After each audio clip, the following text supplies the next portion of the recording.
Welcome to the Writing Gym Podcast. We're here to pump up your writing. And now your host, Andy Brixey, personal trainer at the Writing Gym. Hi, I'm Andy, personal trainer at the Writing Gym. Welcome to the 5-Minute Mile with Jill Schiefelbein. I'm excited to introduce you to this week's guest. But first, a word from our sponsor, Date with the Muse, where you can get help starting, finishing, and bringing to publication writing in all genres. Enter the contest to win a free hour-long coaching session with our resident writing coach. Stay tuned at the end of the episode on how to enter. And now, I'd like to introduce our resident writing coach, the gal who helps you pump your writing into shape in the Writing Gym. Welcome back to the Writing Gym Podcast, Annalisa Parent. Thanks, Andy. It's a pleasure to be here. Listen, everyone, I don't want to really tell stories out of school, but one of the reasons that Annalisa is such a fantastic writing coach is her attention to grammar. I'm not just talking about the way that she writes and edits, but even in the way that she speaks. She makes sure to give every single letter the attention it deserves, even the T in often. That's right, listeners, you will never hear her say often, but in face she will say often. It's true. I often say often. And I'm going to snitch on you a little bit, Andy, because we met in the play Pirates of Penzance. And one of the jokes in Pirates of Penzance is a wordplay on the word often and orphan, right? So for those of us who don't pronounce the T, it might get confused. And while I'm snitching, let me snitch on our guest. I'm not going to give anything away on our guest, but I know he loves unicorns. I'm just saying. I do. It's very true. Who doesn't love unicorns? Right? Well, listeners, I will try and make her say often in this podcast so you can all enjoy her silliness with me. And now let's introduce you to the fabulous Jill. From an academic textbook to a self-published book to a trade press book that will be on bookshelves everywhere March 2017, Jill has experience in multiple genres of publishing to share.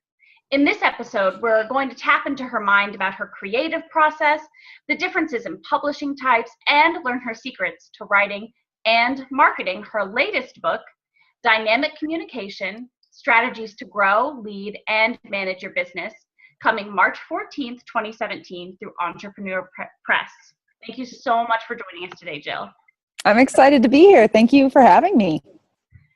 So let's start with the big first question. I know this, but the listeners don't, but you did a fantastic thing with this book, and I'm going to ask you, how long did it take you to write your newest book, Dynamic Communication? It's a little bit of a convoluted question because how long it took to write it versus how long I actually spent putting pen to paper, so to speak, are two very different things. The actual pen to paper time happened in under a month, to be honest, and that is insane. It's about 270 pages. It is just astronomically overwhelming in many ways. But the funny story, I'll go through it very quickly. I started writing the proposal for this book. And so in order to get a trade press to pick up your book, you need to have a proposal. Typically, it's about 40 to 50 pages. It has a couple sample chapters, your outline table of contents with full paragraphs for each fleshed out, and most importantly, a detailed marketing plan. They need to look at that thing and know that you can move 10,000 books within a year, or most publishers won't even glance twice at you. So I spent probably 3 to 4 months just on the proposal and getting ideas back and forth. Then when it was picked up, so I started that process in October 14, submitted it beginning of February 15. I got the contract, it was 15 and then 16. I'm losing all my dates here. I don't even know what day it is today. I got the contract April 2016, negotiated for 2.5 months, started writing it, and then about a month into the writing, decided this isn't the book that should be written, and we switched the whole thing up and tossed everything out that I had already done. Wow. What? Wow. So I'm really fascinated. Obviously I work with a lot of writers and I help them through writer's block and outlining and all these things that are very complicated when it comes to a book, whether they're writing fiction or nonfiction. How did you pull this off to put together a book? I mean, the actual pen to paper action of a book in a month. What I was doing first is I had a book that was built around like one solid concept. And what I was finding is while I'm loving this concept, I kept thinking of other pieces of information I wanted to bring in. So this is a nonfiction book, very different from fiction, obviously, but I kept thinking of these other things I wanted to bring in, and I'm like adding footnotes and adding pop-out bars, and I'm thinking, wait, this is not the book that needs to be written now. I need to get more of a survey book that covers a broad spectrum and then go into something deeper later. So once I came up with that, I just started outlining all the things that I know something about to a reasonable extent. I'd be crazy to call myself an expert in everything, but I am an expert in business communication. And that is what touches every single one of these strategies. And what I did creatively, and this was, once I did it, it was my aha moment, and this stuff just rolled out like this, was I walked around with my phone. And I did voice dictation to the notes on my iPhone, and I would walk in Central Park. So I'm not in New York City now, clearly. I am actually selling my house in Arizona, so I'm here sorting stuff out. But in New York, where do I go? I go to Central Park. And so I would walk around Central Park for about an hour, and every hour I would just dictate essentially a chapter. And there were 27 chapters in this book. So sometimes I would do a couple a day. By the end of a month, it was all out there. It just had to be then touched up and organized. And that's what I do. I'd record it, sit away from it for the afternoon, work on client work, and come back that evening and then edit it down. I love that idea because so many writers really put the pressure on themselves to actually be quote unquote writing, right? Whether that means with a keyboard or with a pen in their hand, whatever that means, they kind of have this idea of this stereotype of what a writer is. And I love it that you broke out of that box and allowed yourself to be a writer who dictates into a cell phone, right? So a lot of us certainly walk around with smartphones. We can do it that way. Google has a great interface with Google Docs where we can speak right into text. Of course, there's drag and dictate if you want to go with that. There are lots of different ways that we can do this. So I know Andy, I can see Andy is frantically writing down notes, and I know that one of the tips that she's going to have in our takeaways is going to be to break out of that typical stereotypical box and allow yourself to quote unquote be a writer in many different ways, even if that means not pen to paper. So thank you for that really awesome tip, Jill. I'm interested in the transition that you took, right? So you had a concept for a book and that changed over time. And I think a lot of writers, and I know that you've written a lot, and so as a seasoned writer, you came into this and said, it's okay to change my idea. But for people who maybe haven't had that experience, that might be really scary. So can you talk a little bit about what that means to kind of start with one idea and then end up with something else? What's the emotional process that happens there, the kind of permission that you give yourself, and how you end up with a better idea in the end? For me, I like to think there's kind of two types of, there's many ways to approach writing a book, obviously, but I kind of see them in two categories. And the question I ask is, when you sit down to do a jigsaw puzzle, are you a person that has to have all the pieces spread out and builds the border first? Or are you a person that just starts matching pieces together? And I think that is a fundamental creativity difference in those two mindsets. And for me, I'm very much a lay out all the pieces, put together this nice border, and then boom, I can fill in the rest of it like nobody's business. And so for me, when I let go initially, I had this perfect outline, right? It was in the proposal. It was already outlined. About 30% of the book was essentially already written by the time I said, throwing this out and starting over again. And for me, it was really letting go of my ego and thinking, not what is it that I want to write, but what is it that I know and have to give in this same genre, in this same area that people frequently ask me for. And I had to detach myself from my methodology. Like as a nonfiction writer, or even as a fiction writer, if you have a certain flow to your stories that you use every single time, sometimes you need to break out of that mold. And even though you may love a certain character, you may love a certain process, in my case, I loved this matrix that I had came up with. I came up with an equation and a matrix because I'm a nerd and I like that terminology. And it's solid. It's, vested in research and science and all this stuff. But when it came down to it, the world right now does not need another theory or equation to use. The world right now needs short, digestible chunks of information that they can read 5 pages in a book and be like, holy crap, I can transform my business just from reading 5 pages.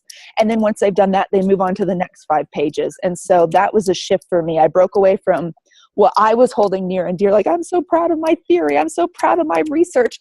But it wasn't going to be written in a way that the average person and the readers I were hoping to reach was going to digest it. I love what you say there. As you know, Jill, I run this retreat called How to Be the Expert Who Wrote the Book on It, specifically for entrepreneurs who are looking to write their expert books. So, of course, one of the things that we talk about in depth is what is it that you know? And I like that you added that question, not just what you know, but what is it that people ask you? Because I think that that's something that writers or entrepreneurs frequently overlook. But, when you're at a cocktail party or whatever you go to and people find out that you do what you do, what's the follow-up question, right? What free advice do people want to try to get from you? Because that is what you can write your book about. And if you start to, maybe in your iPhone or whatever, to keep track of those questions that people are asking you at cocktail parties, then maybe you've started the outline for a book without thinking about it. And what's interesting is, people, I know I don't have time to go into my whole story here, and this is me putting on my little communicative nerd hat for just a second, but when we actually search for information now, we do not type in keywords. We hold up our phone and ask a question. We access information and we search for answers based on the questions that we are asking. So based on how people are searching for content, the fundamental mental shift that has to happen, in my opinion, for writers has changed. It's no longer about this perfectly organized, structured, articulated book. It's about what questions can I answer for people. And even just 2014, 2015, the amount of searches that started with how to increased by 70%. The new stats are just starting to matriculate for this last year. That alone tells me that especially if you're in a nonfiction space, you want to be an expert in something, you better be answering these how-to questions, or the who, what, where, when, why, how, whatever it is. So start thinking of your expertise in terms of answers to common questions instead of how am I going to write this beautifully articulate, well-researched, perfectly poised book. Oh, that was a gold nugget. Everybody rewind and listen to that again. That was perfect. I'm not even going to sum that one up because it was perfect the way that it was. I can see that Andy's pen is moving. So Jill, tell us about your area of expertise and about this book that's coming out this March. My area of expertise is business communication, and that goes all the way across the spectrum, whether it's internal communication where you're managing teams, trying to be a more effective leader, to external communication where you're communicating with the public, you're doing presentations, to even consumer communication. And that's actually my favorite area, where you're thinking about communication and content and marketing strategies to reach and, in my opinion, educate your consumer or potential consumers. And so that's where my expertise lies. And it combines communication, education, and technology and all the approaches that I do for my clients. So this book, essentially, it's 27 actionable strategies across 8 different areas of business. So whatever type of problem you're facing in business, if it's a sales problem, if it's a marketing problem, if it's a management problem, a leadership problem, a speaking problem, an innovation problem. I'm trying to remember my other 2 and I just can't think of them right now. Managing teams and meetings and all that stuff.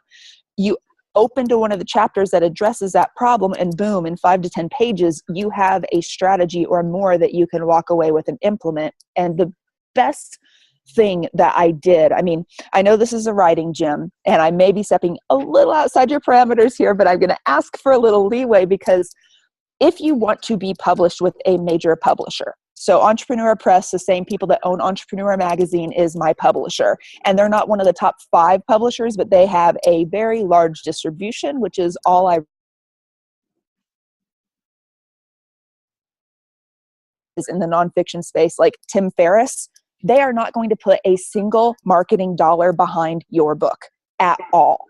So you, as the author, need to really understand your own marketing plan, and you need to understand how to get people on board and bought into your concept. And to do that, I did what I think is probably the smartest thing I've ever done.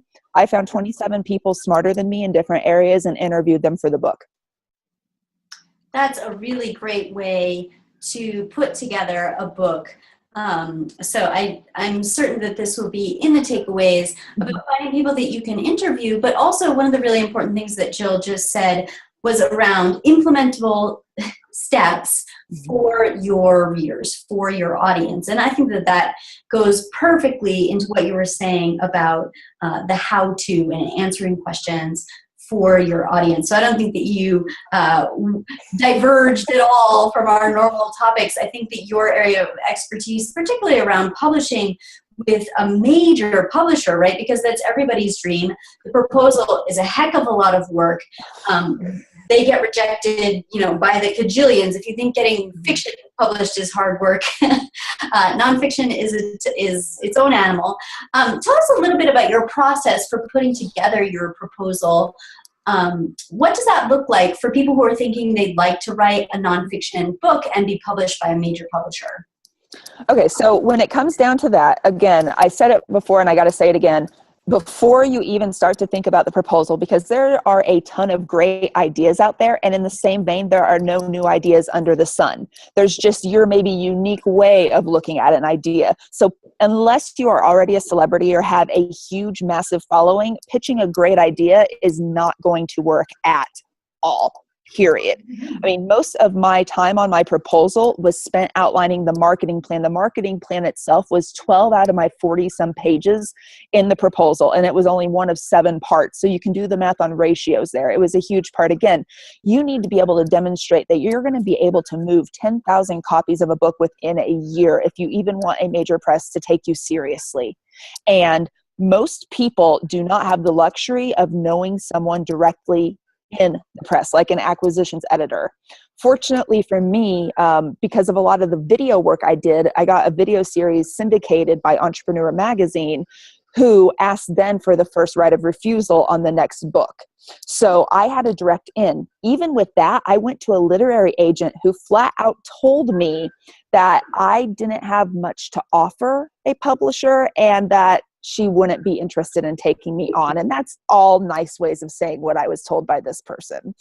And, what's really important in this proposal process is you get a base proposal done. Look at the publishing houses that you're interested in. Almost all of them have submission guidelines somewhere on their website. Go and find those.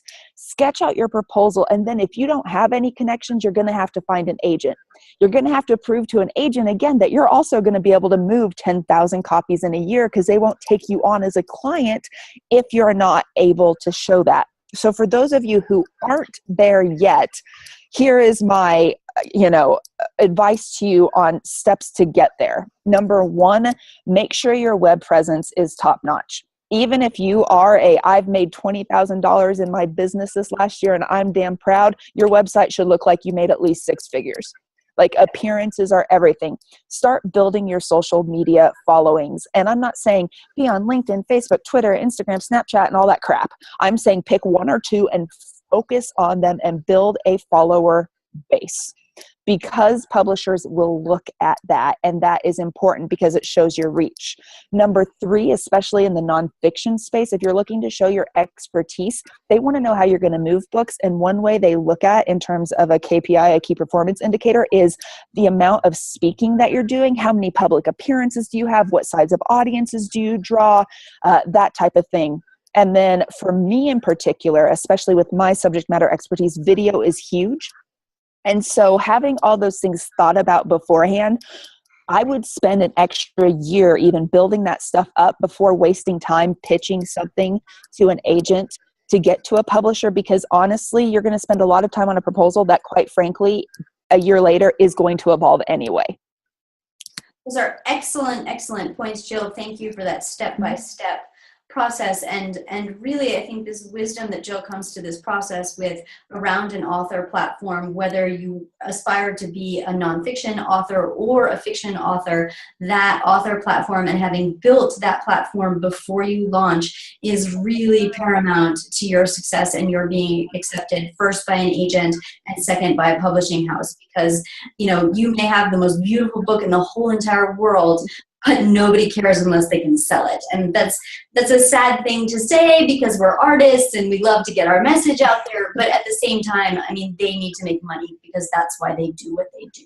So there's a balance there between artists and creators and also the business side. And we, as the creators of our piece, need to wear both of those hats. Mm-hmm. Thank you for those amazing tips. Jill. Thank you, Annalisa, for more of your great writing advice. Annalisa is the resident writing coach in the Writing Gym. She helps writers start, finish, and bring to publication writing in all genres. And in my opinion, she's pretty much the best to be around. Also, if you love the Writing Gym podcast, we'd love to have you join us in the actual Writing Gym. You're going to love being a part of the Writing Gym. Where else can you get a workout to improve your writing and make friends that won't ever have to see you in spandex? We'll be opening limited enrollment soon, so stay posted. We even have a personal trainer, me, to help keep you accountable to your writing goals. I won't make you do laps, but I will make you do rewrites. And guess what, guys? It's February, what that means for you is that enrollment for the Writing Gym has officially opened. That's right. You can sign up for full access to modules on creativity, fiction, nonfiction, publishing, and marketing. You don't want to miss this sign up, so head on over to writing-gym.com to enroll now. Thank you for joining us to pump up your writing here on the Writing Gym podcast. Make sure and leave us a fantastic rating if you enjoyed the podcast. Your 5-star rating will help other writers find this fastest growing podcast. Be sure to check out the show notes and download all of the takeaways and this week's fantastic freebie at www.writing-gym.com/weekly-writing-reps. And speaking of freebies, don't forget to enter our contest at www.writing-gym.com/contest to win a free writing coaching session with Annalisa Parent. The secret code this week is Joseph Conrad. Happy writing! This has been the Writing Gym Podcast with Andy Brixey and Annalisa Parent. To join the Writing Gym, visit www.writing-gym.com.